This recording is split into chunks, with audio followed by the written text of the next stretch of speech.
उत्तर प्रदेश विधानसभा के इतिहास में सबसे ज्यादा 4 बार मुख्यमंत्री और बहन जी के नाम से लोकप्रिय बहुजन समाज पार्टी की सुप्रीमो मायावती, वह एक सख्त प्रशासक के रूप में भी जानी जाती है। लेकिन मौजूदा राजनीतिक परिवेश में उनके सामने चुनौती अपने वोट बैंक के साथ ही पुराने नेताओं को अपने साथ रखने की भी है। 2012 विधानसभा चुनाव में मिली हार के बाद आज 9 साल का समय बीत चुका है, लेकिन किसी भी चुनाव में पार्टी को जीत हासिल नहीं हुई है।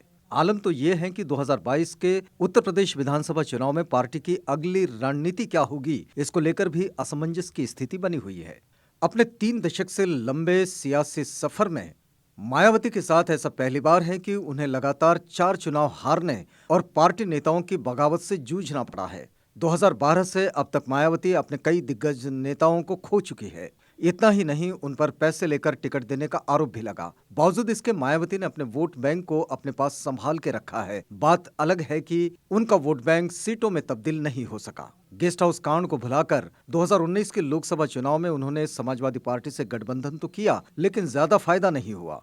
पीएम बनने का उनका ख्वाब अधूरा ही रहा। 2014 में जहां वे शून्य पर थी, 2019 में 10 सीटें जीती, लेकिन उसके बाद हार का ठिकरा अखिलेश यादव पर फोड़कर गठबंधन तोड़ दिया। अब 1 साल बाद एक बार फिर अग्नि परीक्षा है। राजनीतिक जीवन के लंबे अनुभवों से गुजरने वाली मायावती 1989 में पहली बार सांसद बनी थी। राजनीति में आने से पहले मायावती शिक्षिका थी। मायावती उस समय टीचर की नौकरी के साथ एलएलबी भी कर रही थी। कांशीराम जी ने सीधे पूछा कि पढ़कर क्या बनना चाहती हो, तो मायावती का जवाब था, आईएएस बनकर अपने समाज की सेवा करना चाहती हूँ। कांशीराम ने कहा कि कोई फायदा नहीं होगा, क्योंकि देश और प्रदेश की सरकारें जो चाहेगी वो ही करना होगा, और हमारे समाज में कलेक्टर की कमी नहीं है। कमी है तो एक ऐसे नेता की जो उनसे काम करवा सके। कांशीराम जी की बातों से प्रभावित होकर उन्होंने कलेक्टर बनने का सपना छोड़ दिया और नेता बनने की ठान ली। 1995 में वह अनुसूचित जाति की पहली महिला मुख्यमंत्री बनी। 21 मार्च 1997 को मायावती ने दूसरी बार उत्तर प्रदेश की मुख्यमंत्री की कमान संभाली। 3 मार्च 2002 को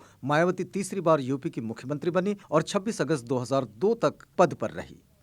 13 मई 2007 को मायावती ने चौथी बार सूबे की कमान संभाली और 14 मार्च 2012 तक मुख्यमंत्री रही। 2001 में बहुजन समाज पार्टी के प्रमुख एवं पार्टी संस्थापक कांशीराम जी ने मायावती को अपना उत्तराधिकारी घोषित किया। 2002-2003 के दौरान भारतीय जनता पार्टी की गठबंधन सरकार में मायावती फिर से मुख्यमंत्री बनी। भारतीय जनता पार्टी ने समर्थन वापस लिया तो मायावती की सरकार गिर गई और सूबे की कमान मुलायम सिंह यादव के हाथों में चली गई। मायावती 2007 के विधानसभा चुनाव जीतकर फिर से सत्ता में लौटी और यूपी की कमान संभाली। 2012 के विधानसभा चुनाव में मायावती की बहुजन समाज पार्टी चुनाव हार गई। तब से लेकर आज तक मायावती को कोई जीत हासिल नहीं हुई है और उनके पास सबसे बड़ी चुनौती बहुजन समाज मूवमेंट को संभालने की है। लगातार चुनाव हार रही मायावती के सामने दलित वोट बैंक को बचाने की चुनौती तो है ही, उसके साथ ही भीम आर्मी के अध्यक्ष चंद्रशेखर आजाद भी है। चौतरफा चुनौतियों से घिरी मायावती परिवारवाद से लेकर कई आरोपों से घिरी है। इसमें कोई शक नहीं कि 2012 के बाद से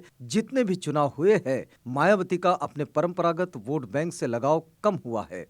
पार्टी नए दलों की तरह कोई प्रयोग न कर परंपरागत रास्तों पर ही आगे बढ़ रही है। सोशल मीडिया और डिजिटल युग में जहां एक और अन्य दल अपने आप को मजबूत कर रहे हैं, वहीं बहुजन समाज पार्टी यहां रेस में भी नजर नहीं आती। इसके अलावा मायावती का मैदान में ना उतरना भी एक प्रमुख वजह है कि वे अपने लोगों से दूर है।